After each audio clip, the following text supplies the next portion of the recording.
அனைவருக்கும் வணக்கம். Welcome back to our channel. இதுதான் ஆடுதோடா இலை.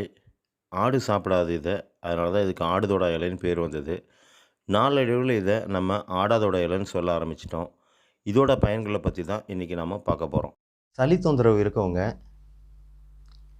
இந்த ஆடுதோடா இலையை 1 அல்லது 2 எடுத்து பொடிசாக கட் பண்ணிக்கோங்க. கட் பண்ணிக்கிட்டு அதை 1 கிளாஸ் தண்ணியில் சேர்த்து கொதிக்க வைங்க. 1/2 கிளாஸ் தண்ணி ஆன உடனே அதை வடிகட்டி அதில் 1 ஸ்பூன் அளவுக்கு மிளகு பொடியை சேர்த்து கலக்குங்க. கலக்கிட்டு 3ஆக பிரிச்சுக்கோங்க. பிரிச்சுக்கிட்டு காலை, மதியம், ராத்திரி இந்த 3 வேளையும் சாப்பிட்றதுக்கு 1 மணி நேரத்துக்கு முன்னாடி இதை குடிச்சிட்டு வந்தீங்கன்னா உங்களுக்கு சளி தொந்தரவு சரியாகும். இதை 3 நாள் கண்டினியூஸாக எடுங்க. அந்த சளி தொந்தரவு மட்டும்தான் சரியாகுமானா, இது எடுக்கும்போது பார்த்திங்கன்னா தொண்டை வலி, கபம், ஜுரம், மூக்கடைப்பு, இருமல், ஏங்க ஈஸ்னோஃபிலோட கவுண்ட்டு கூட குறைய ஆரம்பிக்குங்க. இதை குடிக்கும்போது சிலருக்கு வாந்தியில் சளி வருங்க. அது யூஸ்வலாக வர்றது, அதுக்காக பயப்பட வேண்டாங்க.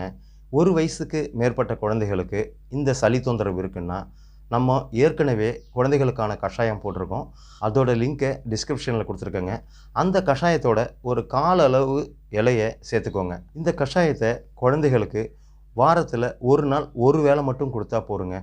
இப்போது நம்ம குழந்தைங்க கஷாயமே குடிக்காது அப்படின்றா, நீங்கள் என்ன பண்ணணுன்னா 1 இலையை எடுத்துக்கோங்க, நல்லெண்ணெயை தடவிக்கோங்க, பூஜை பண்ணுற விளக்கில் சூடு பண்ணுங்கள்.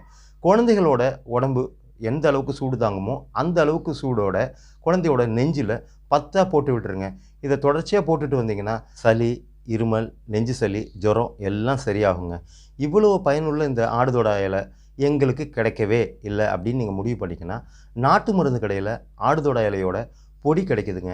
அதை வாங்கிக்கிட்டு 1/4 அல்லது 1/2 ஸ்பூன் அளவுக்கு எடுத்து 1 கிளாஸ் தண்ணியில் கொதிக்க வச்சு 1/2 கிளாஸ் ஆன உடனே அதில் 1 ஸ்பூன் அளவுக்கு மிளகு பொடியை சேர்த்து 3ஆக டிவைட் பண்ணிக்கிட்டு, நான் முன்னாடி சொன்ன மாதிரியேங்க 3 நாளைக்கு குடிச்சிட்டு வந்தீங்கன்னா மேலே சொன்ன சளி, இருமல், தொண்டை வலி, ஜுரம், கபம், மூக்கடைப்பு எல்லாம் சரியாகுங்க. இது ஆடுதோடா இலையோட பயன்கள் நான் கொஞ்சம் தாங்க சொல்லியிருக்கேன். இதோட பயன்களும் மகத்துவமும் நிறைய இருக்குங்க. இதை அடுத்தடுத்த வீடியோவில் நம்ம பார்க்கலாம். மேலும் இந்த மாதிரி டிப்ஸை பார்க்குறதுக்கு நம்ம சேனலை லைக் பண்ணுங்கள், ஷேர் பண்ணுங்கள், சப்ஸ்கிரைப் பண்ணுங்கள். அடுத்த வீடியோவில் நம்ம தும்பையோட மகத்துவம் மற்றும் பயன்களை பார்க்கலாம்.